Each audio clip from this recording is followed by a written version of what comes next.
Today let's learn how to use the speed or curve function on Capcut. All you do is tap on new project and import in the video. Once the video has been exported to your scene, you simply tap on the video like this, and then on the bottom you'll have an option of speed. You can tap on it. Now there are two options to this. If you tap on normal, you can increase or decrease the speed of the entire video by sliding the slider, and once you increase speed you can tap play and the video will play in a much quicker pace. Now if you want to use the curve function, you can also do that.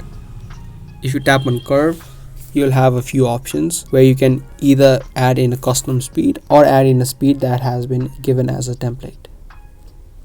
If you tap on any of the templates, it's going to be automatically added to your video.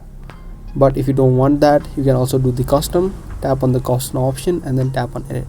Once you do that, you can see there are different spots on the timeline. If you move these spots higher, it's going to increase the speed, and if you move it lower, it's going to decrease the speed. You can move this forward and backward also, like so.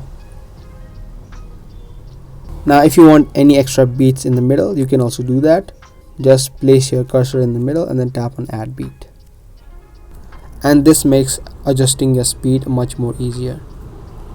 When you're done, you can tap on the tick mark on the bottom right, and there you go. That's how you use the curve function on Capcut. I hope this video helped. If it did, make sure to subscribe, share, and give this video a thumbs up. That's going to be all for today. I'll see you in the next one.